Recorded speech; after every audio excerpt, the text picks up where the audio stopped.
Hello दोस्तों, मैं राजवीर चौधरी बिहार से दानापुर में रहता हूँ। एड्रेस पब्लिक है। मैं अपनी ग्रेजुएटी पीएफ ईएसआई ये सब के लिए एक ऑर्गेनाइजेशन से लमसम 2024 से लड़ रहा हूँ। ठीक है। अ, मैंने बहुत कुछ सहा है, काफ़ी बीमारी से, काफ़ी हेल्थ से भी मैं जूझा हूँ, मगर मेरे को एक रत्ती सपोर्ट नहीं मिला उस ऑर्गेनाइजेशन से। भाई, मेरे साथ बहुत ही दुर्व्यवहार किया उस ऑर्गेनाइजेशन के एग्जीक्यूटिव डायरेक्टर ने। 5 साल मेरे साथ वो आदमी नेगेटिव रहा। मैंने इंसाफ के लिए गुहार भी लगाई, तो लेबर डिपार्टमेंट ने इसको बोला कि हमारे अधिकार क्षेत्र से बाहर है, अब जोधपुर जाइए। मैंने व्हाट्सएप के माध्यम से सब कुछ शेयर किया, कोई भी रिजल्ट मेरे को आज तक नहीं मिला। फिर मैंने ईमेल का सहारा लिया, पुलिस स्टेशन में सारी चीज़ें भेजी, इवन इफ मैंने प्रूफ भी दिया कि मैंने रिज़ाइन भी किया था और इन लोगों ने मेरा रेजिग्नेशन भी एक्सेप्ट नहीं किया। उसके बाद मुझे ट्रांसफ़र कर दिया गया जयपुर। मैंने उस पर सारी चीज़ें लिखी थी और मेरे पास व्हाट्सएप के चैट्स भी अवेलेबल है। बॉस, मैं चाहता तो उसको पब्लिक कर सकता था, क्यों कुछ प्राइवेसी एक्ट्स होते हैं। मैं कई लोगों की इज्जत को बरकरार रखना चाहता हूँ, मगर उन लोगों ने आज तक मुझे जितना वहाँ से हटने के बाद भी दौड़ा दिया और परेशान कर दिया। अब इसके बाद मुझे नहीं लगता कि अब उन्हें छोड़ना चाहिए, बिकॉज आई एम बिहारी। एक सहने की समय सीमा होती है, अब वो समय सीमा पार हो चुकी है। हम बिहारी हैं, दिल से बहुत कुछ सहते हैं, मगर जल्दी बोलते नहीं। मगर जिस दिन हमने बोलना स्टार्ट कर दिया, हम किसी की सुनते भी नहीं। अभी मैं राजस्थान गवर्नमेंट के लॉ एंड ऑर्डर का वेट कर रहा हूँ। आज मैंने जितने भी जजेस होते हैं सेशन कोर्ट के, सबको मैंने मेल किया है। सारे एविडेंस को गूगल ड्राइव में रख करके मैंने सबको शेयर किया है, इंक्लूडिंग जो बिहार का कमीशन है और राजस्थान का कमीशन है, लेबर डिपार्टमेंट है, चीफ मिनिस्टर ऑफिस है, बिहार के चीफ मिनिस्टर ऑफिस को मैंने सबको मेल किया है कॉमन। और मैंने राजस्थान के सभी जजेस से, इंक्लूडिंग पटना हाई कोर्ट भी, मैंने एक इंसाफ की गुहार लगाई है।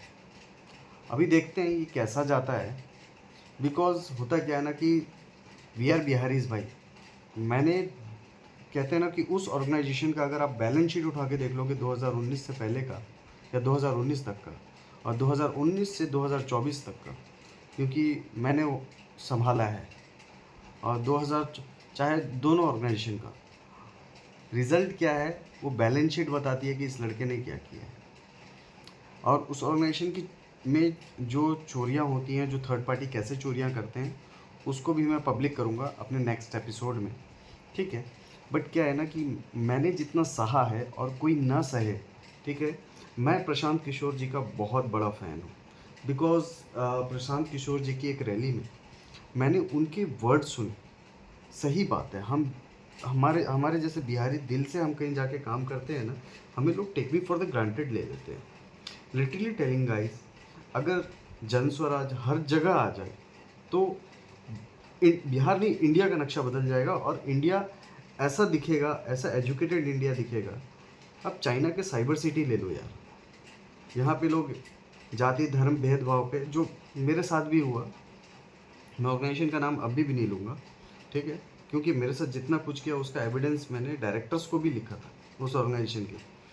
बट उन्होंने कभी लिटरली, कहते हैं ना कि हम अगर किसी ऑर्गेनाइजेशन को बच्चा मानते हैं और उसको ग्रो करते हैं, तो उसके जो एम्प्लॉयज़ होते हैं ना, वो फैमिली होती है।